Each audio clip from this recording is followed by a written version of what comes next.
Bom dia, pessoal, tudo bem com vocês? Hoje a gente vai estar dando continuidade à matéria do capítulo 3 e o capítulo 4. No capítulo 3 a gente vai falar sobre as defesas do nosso corpo, referente às células de defesa, aos glóbulos brancos, certo? E no capítulo 4 a gente vai dar continuidade falando sobre o sistema endócrino que está influenciando os demais subsequentes sistemas da qual a gente tem visto anteriormente, ok? Vamos lá. O que é imunidade? O que a gente entende de imunidade é aquilo que a gente se previne, ou seja, aquelas células da qual estão na primeira linha de frente para combater um tipo de patógeno. Esse tipo de patógenos ele pode estar fazendo alguns tipos de infecções, certo?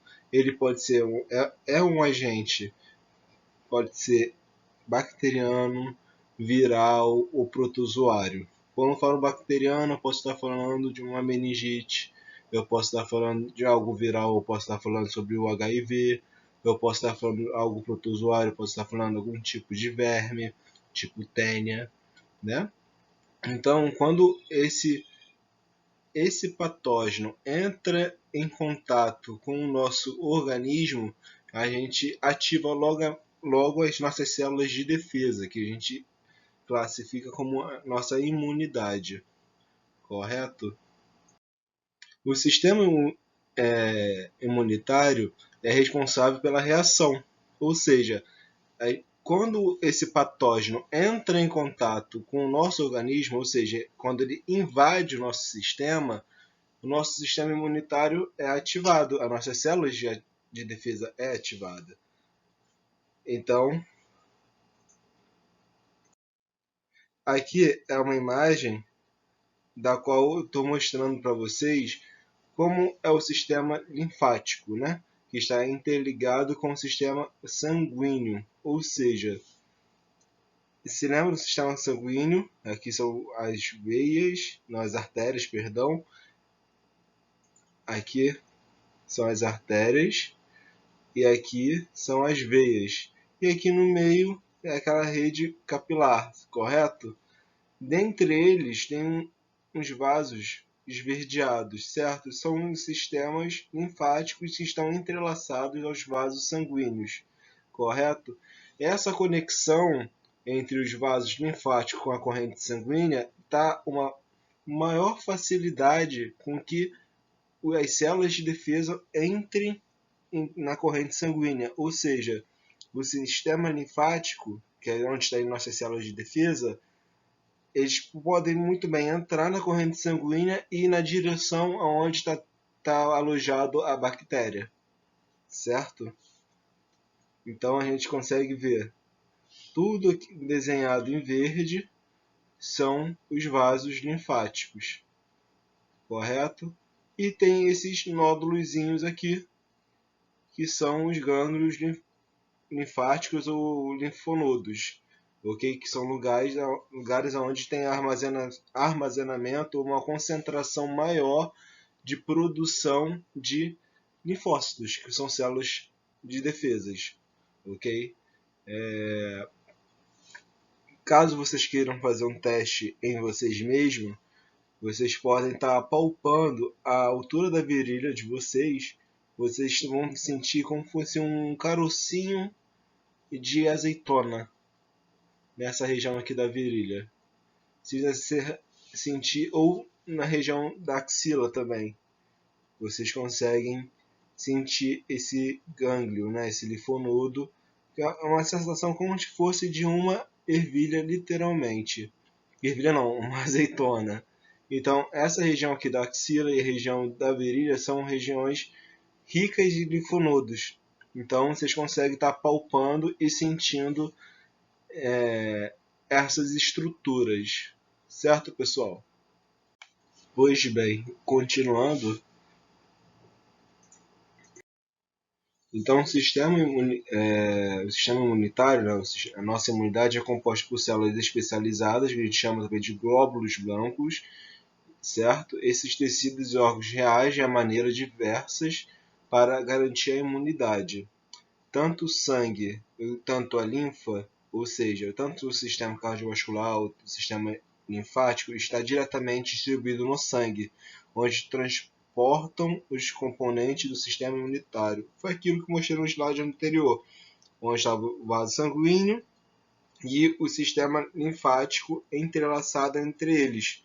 Aqui nessa imagem a gente consegue estar visualizando um vírus, né? Esse aqui é viral, os glóbulos blancos aqui na corrente sanguínea e aqui as hemácias, né? Os eritrócitos, levando o oxigênio e tudo mais. Como aqui uma imagem ilustrativa, as células, os linfócitos foram ativados, né, pela presença de um patógeno na corrente sanguínea e eles estão vindo aqui combater esses vírus aqui, ok? Então, os leucócitos, que são um grupo de células de defesa, eles são formados a princípio da medula óssea, assim como o nosso sangue também, as hemácias. O tecido sanguíneo é feito no mesmo material que as células de defesa também são feitas, ou seja, tem a mesma origem, porque até mesmo ambas são células, né, que compõem o nosso tecido sanguíneo. Tem origem na medula óssea, que fica dentro dos ossos, certo? Então, dentro dos ossos tem a produção do tecido sanguíneo e das células de defesa. Ah, professor, mas que nojento e tudo mais. E quero compartilhar com vocês algo mais palpável, né? Quando a gente come um frango, e geralmente os idosos, nossos avós ou os pais têm esse hábito, ou até mesmo vocês têm esse hábito, de comer o osso da galinha, né? A gente tritura o osso da galinha e a gente chega naquela parte escura ali dentro, né? Tem aquela coisa meio molenga. Aquilo ali é medula. Tem gente que come aquele conteúdo interno do osso da galinha. Faz mal. Tem gente que fala que faz mal, outra gente fala que faz bem. É que nem a teoria do ovo, né? Uns falam que o ovo faz mal, outros falam que o ovo faz bem. Então é algo parecido com isso. Mas é medula. Aquilo que a gente come, né, dentro, no caso da galinha, né? A gente pegar o osso e triturar o osso, e a gente pega aquela geleinha que está dentro do osso, é a medula óssea. Ok? Voltando. Então, as séries de glóbulos brancos estão os leucócitos. Abaixo dos leucócitos são os agranulócitos e granulócitos. Quem faz parte dos granulócitos são os linfócitos e monócitos. Já os granulócitos são eosinófilos, basófilos e neutrófilos, certo? E cada um desses tipos de células de defesas, né? Essas células de glóbulos brancos, tem uma funcionalidade. Por exemplo, eosinófilos, ela está mais relacionada a infecções ou presenças de detecção de parasitas no nosso corpo. Ou seja, se a gente comer algum alimento contaminado e, por exemplo, a gente vai desenvolver verme dentro da nossa barriga, essa taxa de eosinófilo na corrente sanguínea vai estar elevada e caracterizando que a presença de um parasita dentro do corpo humano, né? E o linfócito é uma célula de defesa da qual vai estar ali em combate a algum processo bacteriano, viral, né? Para caracterizar que tipo de patógeno que está em contato na nossa corrente sanguínea. Então, o nosso sistema imunitário pode ser ativa ou passiva, e dentro dessas duas alternativas, a passiva a gente adquire anticorpo, né? E na ativa a gente adquire através do antígeno, em contato com ele. A ativa, a natural, a gente pega de doenças. Ou seja, a gente pega de uma doença, de uma amidalitezinha, entende? A nossa célula de defesa vai lá na garganta, combate essa bactéria e, tranquilo, a gente acaba adquirindo a imunidade daquele antígeno que estava ali, se instalando ali, desenvolvendo uma infecção, e a gente consegue, de uma forma, depois combater ela, ou artificial. A gente consegue pegar a vacina e a gente tomar e evitar futuras complicações, por exemplo, a vacina da gripe. É importante a gente se vacinar para que a gente não desenvolva a forma mais grave da doença. A gente ter o contato já, né? Fazer com que o nosso sistema imunológico entre em contato com esse tipo viral para já produzir um anticorpo para combater caso a gente entre em contato com vírus da gripe, certo? E a passiva, a natural, a gente consome através da mãe, né? Através de a gente, quando está lá no bebezinho, está conectado com a mãe através da placenta, cordão umbilical, ou seja, a imunidade da mãe é passada para o bebê através da placenta, até mesmo na hora da amamentação. Por isso que é tão importante a amamentação para a criança recém-nascida, porque além de uma fonte nutricional, né, nutritiva, também é uma fonte imunológica, ou seja, a criança ali está adquirindo imunidade, certo? E artificial através de transfusão de sangue, algumas das vezes a pessoa acaba ganhando alguma imunidade a algum tipo de patógeno. Ou seja, internamente o corpo humano é percorrido por uma rede íntrica de vasos sanguíneo e linfático, como a gente tinha dito. O sangue irriga os tecidos e os órgãos do corpo humano, transportando gases e nutrientes para a circulação pulmonar e sistêmica. O sistêmica é o sistema cardiovascular, ok, galera? Então isso aqui a gente já viu isso tudo, né? Eu falei que a rede linfática e a rede sanguínea estão conectadas entre si. Ela irriga todo o corpo, transportando junto com gás e nutrientes. Ou seja, tudo que eu estou falando com você, desde o sistema digestivo, sistema pulmonar, sistema cardiovascular, isso tudo está acontecendo simultaneamente. Junto com o sistema linfático que está conectado com o sistema cardiovascular que está aqui no texto como sistêmico, ok? Continuando. A linfa percorre o corpo por um sistema paralelo a cardiovascular, o sistema linfático, como já tinha dito antes. Ambos estão intimamente relacionados e compartilham substância e componentes celulares, como eu disse também ao slide anterior e também agora há pouco. Os linfonodos estão dispersos no corpo humano, ou seja, está distribuído, né, da cabeça até a ponta do dedão, está distribuído essa rede de sistema linfático. Como eu disse, para vocês fazerem teste, a palpar, né, região da axila, região da virilha, a gente encontra os linfonodos pequenininhos, parecendo um tamanho de uma azeitona. Quando esse linfonodo está inchado, é sinal de algum processo infeccioso que está acontecendo no teu corpo, e esse linfonodo está inchado porque provavelmente levaram esse patógeno para esse linfonodo para combater ele. Enfim, a gente vai chegar lá. Os linfócitos, então, são células de anticorpos como monócitos, eosinófilos, aquelas séries de glóbulos brancos que eu disse para vocês anteriormente. E como é ativado? Existe duas formas: a imunidade adquirida, né? E a inata. A inata é aquela que a gente já nasce com ela, vem através da nossa mãe, certo? Ou seja, eu estou aqui, entrou um patógeno dentro de mim.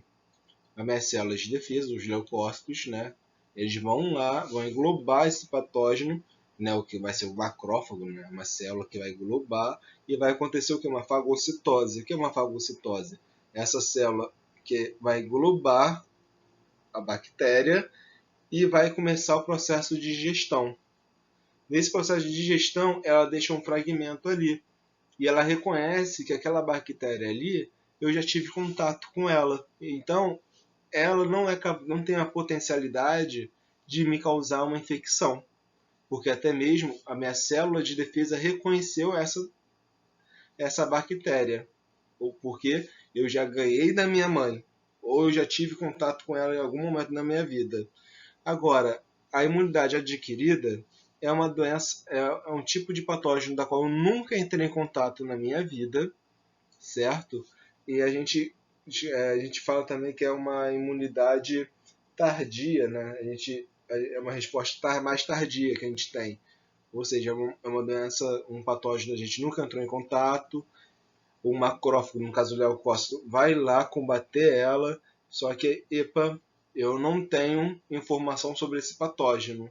E agora? Ele engloba aquilo dali, aquele material patogênico, né, que a gente não sabe o que é, ele leva para o linfonodo e ali, para combater ele, e até mesmo aí que forma a famosa íngua, né, que é a parte inchada do corpo e tudo mais, é um linfonodo já inchado, para que possam ter tendo um combate ali e ver, tendo sucesso, essa íngua, né, que está dentro do linfonodo, ela desincha e essa bactéria vai embora, sendo que quando ela vai embora, essas células de defesa, o leucócito, ela pega um fragmento dessa bactéria da qual a gente nunca teve contato na vida, ou seja, que provocou aquela íngua ou qualquer processo inflamatório.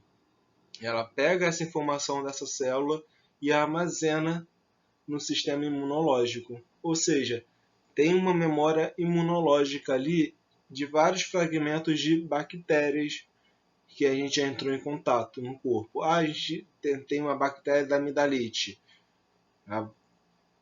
ativa a imunidade, o sistema imunitário, a linfa coloca suas células de defesa, né, no caso dos leucócitos, da corrente sanguínea para chegar até aqui para combater. E muitas das vezes a gente tem uma dor de garganta, eu acho que às vezes nem é necessário tomar um anti-inflamatório, porque até as nossas próprias células, nosso próprio organismo consegue combater, mas muitas das vezes não, porque a taxa bacteriana, a taxa patogênica pode ser muito maior do que a taxa de imunidade da gente, ou a nossa imunidade está muito baixa e a taxa da bactéria está maior no nosso corpo e acaba desenvolvendo a infecção. Ou seja, isso tudo está acontecendo provavelmente agora no nosso corpo.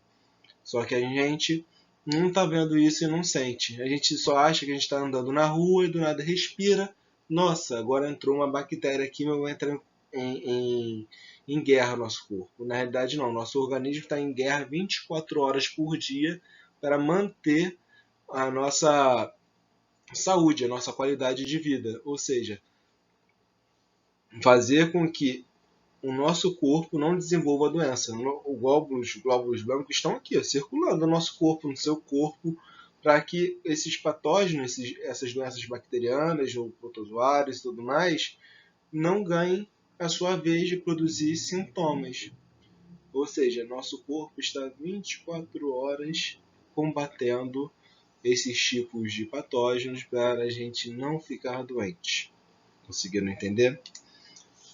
Agora, dando continuidade na matéria, ok? Encerrei isso capítulo 3. Dando continuidade ao capítulo 4, que é a regulação do corpo.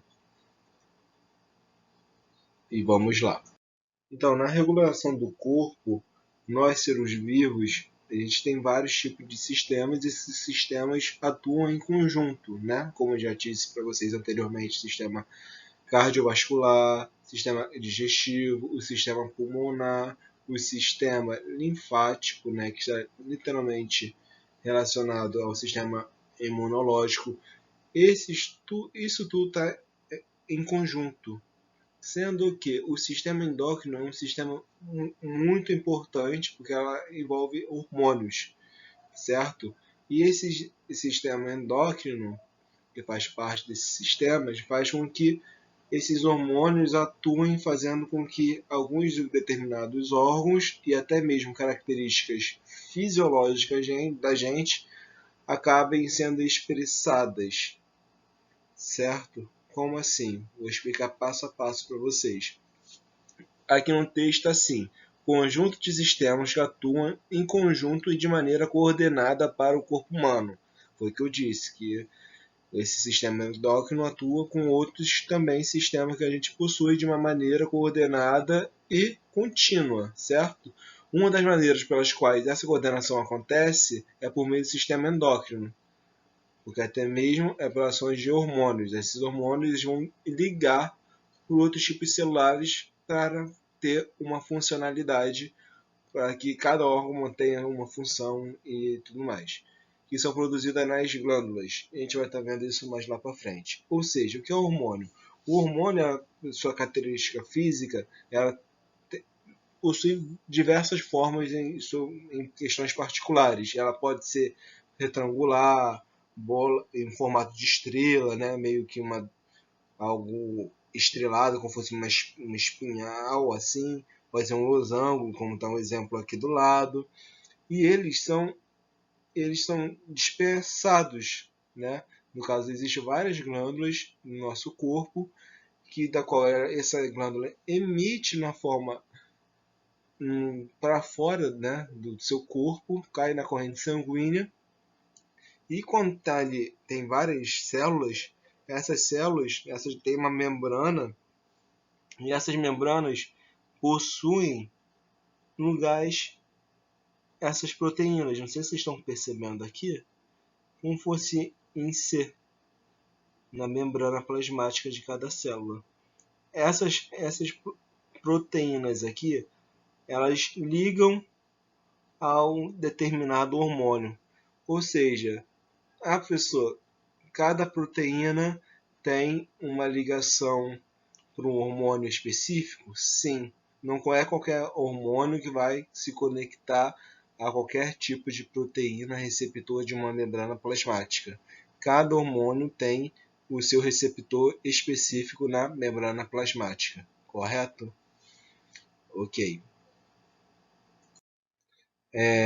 Então, o que a gente entende por ser glândulas? A glândula ela pode estar distribuída em todo canto do nosso corpo. Ou seja, o maior órgão, eu acho que a gente já conversou sobre isso em sala, o maior órgão do nosso corpo humano é a pele. E a pele existem glândulas, né? Então, essas glândulas, elas têm o papel fundamental de produzir secreções. E essas três secreções podem ser diferenciadas como exócrinas, endócrinas e mistas. As exócrinas, elas produzem e liberam para fora do corpo. Um exemplo de uma glândula assim são as sudoríparas, que são glândulas da qual produzem o suor. Quando a gente vai produzir, vai fazer uma atividade física e a gente começa a transpirar. Ou a gente vai na casa da namorada, no namorado que mora no 15º andar, o elevador quebrou e você tem que subir a escada e começa a suar. Ou seja, essas glândulas sudoríparas vão começar a liberar água, né, o suor, para fora do corpo. Já as endócrinas produzem hormônios que são liberados diretamente no sangue, que levam para a célula alvo do corpo. Certo? A gente vai ver isso no pâncreas. Vou aproveitar a oportunidade e implementar uma informação que eu acabei deixando de passar no sistema digestivo. Então, vou dar um exemplo de umas células endócrinas, ok? E também tem as células mistas, que levam hormônio no sangue e secreção para fora dele, que também vou estar falando sobre isso com a mesma estrutura, ok? Então a gente está falando sobre o sistema endócrino. O sistema endócrino é formado por glândulas, que são responsáveis pela produção de hormônio e controlam diversos processos corpóreos. Aqui tem um corpo feminino e outro corpo masculino. O que difere, né, é a parte genitária. Ok? Um homem tem a produção do esperma e nos testículos, né, e as mulheres possuem o ovário na produção dos óvulos, certo? De restante, todas as glândulas são iguais, certo? Aqui a gente vê a tireoide, o timo, a glândula suprarrenal, os pâncreas, no feminino os ovários e no masculino os testículos, certo? Cada tipo de glândula ela é responsável para alguma característica ou situações. Por exemplo, o timo é uma glândula responsável pela produção de amadurecimento do linfócito. Pô, como assim, professor? Mas o linfócito não é produzido na medula óssea? Sim, ela é produzida ali, ela é levada até essa glândula, onde vai sofrer uma maturação, certo? Ou seja, desde quando a gente é recém-nascido até a nossa adolescência, o timo ele cresce, ele fica ali na região entre o brônquio e os pulmões, e o pulmão fica aqui, literalmente nessa região aqui, o timo. Quando a gente chega na fase adulta, ela fica estabilizada e ela não perde função. Algumas pessoas falam que ela perde função, mas não, ela continua mantendo função, porém de uma forma desacelerada, mas ela continua fazendo função. Quando a gente vai envelhecendo, essa função, o timo vai perdendo volume, né? Ela vai diminuindo e por consequência a gente acaba tendo uma perda, entre aspas, de funcionalidade, ok? As glândulas suprarrenais elas estão responsáveis por uma situação de estresse, né? Quando a gente está estressado, a gente tem uma reação a gente possui uma reação de fuga. As suprarrenais elas liberam adrenalina na corrente sanguínea, que atua literalmente no nosso sistema nervoso, faz com que a gente saia de um ambiente ou haja de alguma atitude para sair de uma zona de perigo, ok? E assim, uma questão que futuramente, né, vocês vão observar, caso vocês consumam bebida alcoólica, quando a pessoa bebe, ela urina muito. Eu não sei se vocês já repararam, caso os pais de vocês façam consumo de bebida alcoólica, ou primo, irmão e tudo mais, quando eles bebem muito, eles urinam muito. Por que eles urinam muito, professor? Porque na região do hipotálamo, nessa região que está aqui de pituitária, também conhecida como hipófise, é uma glândula do tamanho de uma ervilha, mas é a mais importante de todas as glândulas do nosso corpo, né? Ela tem uma glândula chamada ADH, ela é antidiurética, ou seja, ela regula a diurese no nosso corpo, ou seja, ela sabe, ela manda na gente em quantas vezes a gente precisa urinar ou não. Ou seja, quando a pessoa bebe muito álcool, o álcool vai para a corrente sanguínea, chega na região do cérebro e acaba atuando na hipófise, fazendo que inibe, pare de produzir esse hormônio chamado ADH, que é antidiurético. E se eu parei de produzir o hormônio de antidiurético, ou seja, eu vou urinar toda a minha vida. Não vou ter algo que freie. Simplesmente eu cortei isso. Então eu vou beber e vou urinar a quantidade de vezes até meu corpo desidratar. Certo? Por isso que é importante que a gente consome bebida alcoólica, beber e tomar um copo d'água, para a gente manter um equilíbrio hídrico dentro do nosso corpo, né? Para não ter uma desidratação severa. E quando a gente restabelece, o efeito do álcool sai do corpo humano, volta a produção do hormônio antidiurético, certo? Aí a gente tem um controle novamente de sentir a necessidade ou não de urinar. Aqui, com relação a que eu tinha dito antes, das glândulas, né? Essas glândulas ela pode ser tanto exócrinas, endócrinas e mistas. aqui no início, a gente absorveu um alimento, tá? A gente que eu tô contando uma história.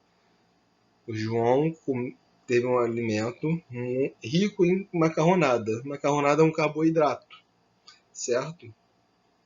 Ele comeu, aumentou na corrente sanguínea dele uma taxa de glicose, porque carboidrato é puro açúcar.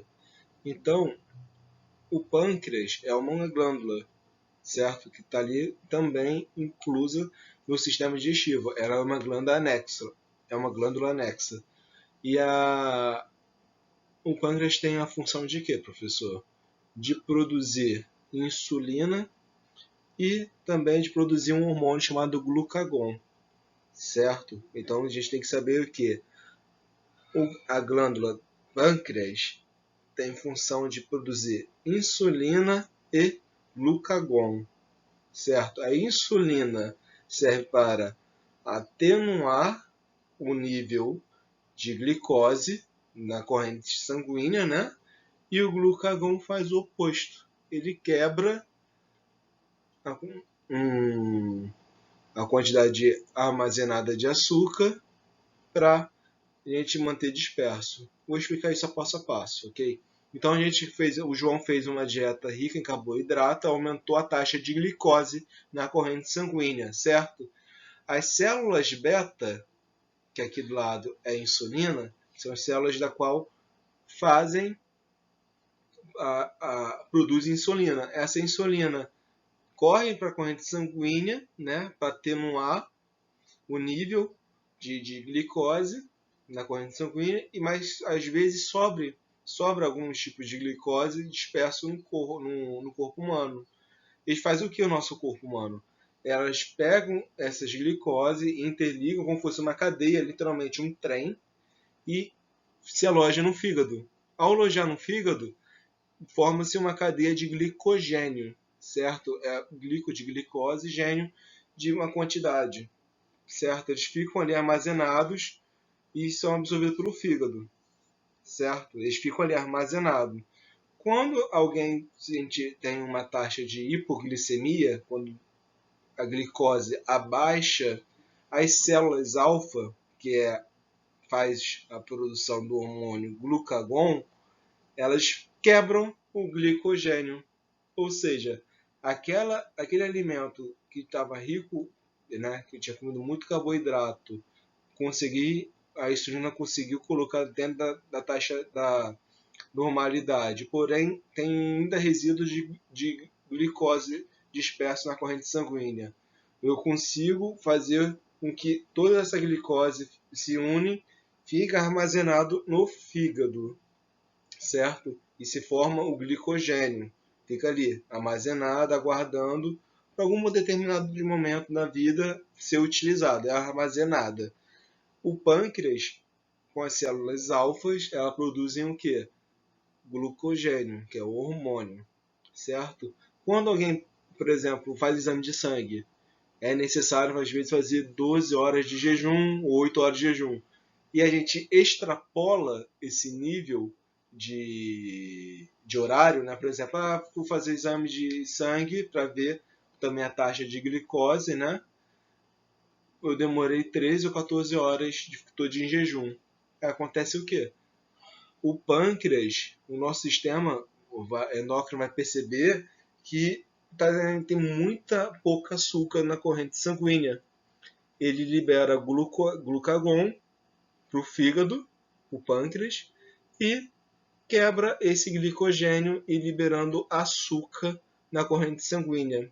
Ou seja, aí a pessoa vai fazer exame de sangue com essa hora extrapolada, né?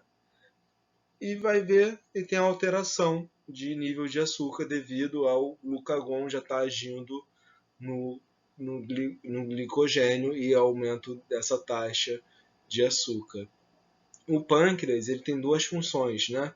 Na verdade, essas três funções desses hormônios, né, da insulina e do glucagon, e também tem a função de atuar também com o suco pancreático. Ele atua no processo digestivo no intestino delgado ali no duodeno. Então, é uma glândula mista, certo? Ela tanto produz hormônio, tanto atua ali na digestão. Gente, essa é a matéria. Esses são os 2 capítulos para vocês. Semana que vem a gente vai dar continuidade falando sobre reprodução. A gente vai falar sobre tanto reprodução animal e tanto reprodução vegetal. Tô louco para chegar no vegetal, porque eu sou louco, enfim, né? Vocês já sabem. Tomara que não tenha nada sobre samambaia, porque eu não gosto de samambaia. Eu assumo isso desde sempre. Enfim, qualquer dúvida, esse é meu e-mail de contato, como disse mais uma vez, é o e-mail lá do Museu Nacional, pessoal. E assim que possível, respondo vocês o mais rápido possível, tá bom? Então, lave as mãos, se cuidem e fiquem em casa. Beijos e até logo.